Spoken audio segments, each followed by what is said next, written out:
అందరికీ నమస్కారం. మంత్రి సంధ్యారాణి గారి పిఏ సతీష్ వ్యవహారంలో బాధితురాలిని అరెస్ట్ చేయడం జరిగింది. నిజంగా ఎంత దుర్మార్గకరమైన చర్యో అర్థమవుతూ ఉంది. ఎక్కడైనా ఏ రాష్ట్రంలో అయినా ఏ దేశంలో అయినా నిందితుడిని అరెస్ట్ చేస్తారు, బాధితులని కాపాడుతారు. కానీ ఈ కూటమి ప్రభుత్వం అధికారంలోకి వచ్చాక రివర్స్లో జరుగుతుంది. అంటే రెడ్ బుక్ రాజ్యాంగం ఏ విధంగా అమలవుతుంది అనే దానికి ఇది ఒక ఉదాహరణగా నిలిచింది. ప్రతి సందర్భంలో కూడా కక్ష సాధింపు రాజకీయాలకి పోలీసులు ఉపయోగిస్తున్నారు. రెడ్ బుక్ రాజ్యాంగం అమలుకి ఉపయోగిస్తూ ఉండే పరిస్థితి చూస్తూ ఉన్నాము.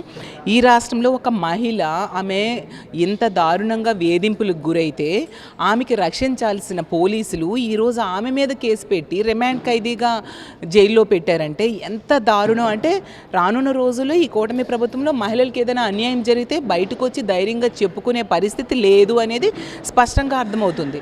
అలాగే సంధ్యారాణి గారు, ఆవిడ ఒక మహిళా శిశు సంక్షేమ శాఖ మంత్రి. ఈరోజు ఆవిడ ఈ మహిళకు బాధితురాలకు అండగా నిలబడాల్సింది పోయి పిఏకి సపోర్ట్గా మాట్లాడుతూ ఉండే పరిస్థితి. అంతేకాకుండా ఆవిడ మొదట్లో ఏం మాట్లాడారో అదే విధంగా ఈరోజు పోలీసులు మాట్లాడి ఆమె స్క్రీన్ ప్లే డైరెక్షన్ ప్రకారం వెళ్తూ ఈరోజు ఈ బాధితురాలిని అరెస్ట్ చేశారు. మరి వీళ్ళు చేసిన విచారణ ఏముంది ఇక్కడ? వీళ్ళు చేసిన ఎంక్వైరీ ఏముంది? అంటే మంత్రి ఏం చెప్తే అదే చేశారు. అంటే అధికార దుర్వినియోగానికి పరాకాష్ఠగా ఈరోజు ఈ కూటమి ప్రభుత్వంలో మంత్రులు కానీ తెలుగుదేశం పార్టీ కార్యకర్తలు కానీ వ్యవహరిస్తూ ఉండే పరిస్థితి మనం చూస్తూ ఉన్నాం. ఈ రాష్ట్రంలో ఎన్నో సంఘటనలు తెలుగుదేశం పార్టీ వాళ్ళే నిందితులుగా ఉన్నారు. తీసుకుంటే రాప్తాడులో అవ్వచ్చు, అలాగే 14 సంవత్సరాల మైనర్ బాలికను 14 మంది దారుణంగా 6 నెలలు గ్యాంగ్ రేప్ చేశారు. అసలు వాళ్ళ మీద కనీసం ఎన్నో రోజుల వరకు యాక్షన్ కూడా తీసుకొని పరిస్థితి చూసాము.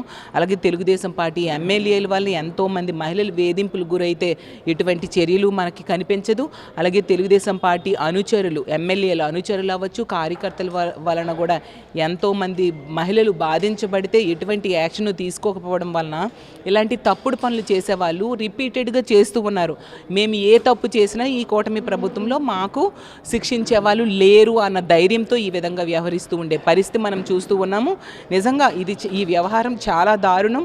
అసలు ఎటువైపు వెళ్తుందా మన రాష్ట్రం అర్థం కాని పరిస్థితి.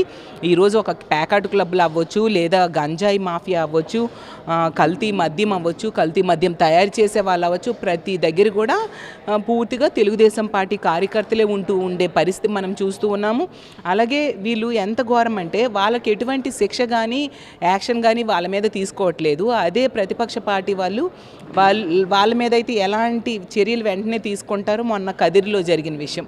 గర్భిణిని తన్నాడు, అతను వైఎస్ఆర్సీపీ కాకపోయినా ఆ వైఎస్ఆర్సీపీ కార్యకర్త అని ముద్ర వేస్తే వెంటనే యాక్షన్ తీసుకొని హెరాస్ చేయడం జరిగింది. అతను చూసేసరికి జనసేన కార్యకర్త. అంటే మరి ఇప్పుడు తెలుగుదేశం పార్టీ కార్యకర్తలకైతే ఎటువంటి యాక్షన్ మీరు తీసుకోరు. అదే వైఎస్ఆర్సీపీ కార్యకర్తని తెలిస్తే అవునా కాకపోయినా తెలుసుకోకుండా అతన్ని హెరాస్ చేసేస్తారనమాట. అంటే ఇంత దారుణంగా పచ్చ చొక్కాలు వేసుకొని ఈరోజు కాకి దుస్తులు వేసుకోవాల్సిన పోలీసులు వ్యవహరిస్తూ ఉండే పరిస్థితి వల్లనే ఈరోజు మన రాష్ట్రంలో పోలీసుల పనితీరు అనేది కేంద్ర హోంశాఖ సర్వేలో 36వ స్థానానికి దిగజారిపోయింది. సరికదా కేంద్ర హోంమంత్రి అయిన అమిత్ షా గారు చంద్రబాబు నాయుడు గారికి లెటర్ రాశారు. ఎమర్జెన్సీ కాల్ సెంటర్ 112 కాల్ చేస్తే మీ రాష్ట్రంలో స్పందించే సమయం 26 నిమిషాలు, అదే కంట్రీ యావరేజ్ 18 నిమిషాలు. ఎంత దారుణంగా ఉంది, మీరు వెంటనే ఇవన్నీ రెక్టిఫై చేసుకోండి అని గట్టిగా గడ్డి పెట్టడం జరిగింది. సో ఎప్పటికైనా నేను డిమాండ్ చేస్తూ ఉన్నాను, ఆ బాధిత మహిళకు అండగా నిలబడాల్సిందిగా ప్రభుత్వాన్ని కోరుతున్నాను. తప్పు చేసిన సతీష్ని శిక్షించాలి, అరెస్ట్ చేయాలని డిమాండ్ చేస్తూ ఉన్నాను. లేకపోతే దీని మీద మేము న్యాయ పోరాటం చేస్తాము. ఇంకా వాళ్ళకి న్యాయం జరగకపోతే ఖచ్చితంగా మా గవర్నమెంట్లో మళ్ళీ కేసు రీఓపెన్ చేసి తప్పు చేసిన ప్రతి ఒక్కరి మీద కూడా యాక్షన్ తీసుకుంటామని తెలియజేస్తూ ఉన్నాను.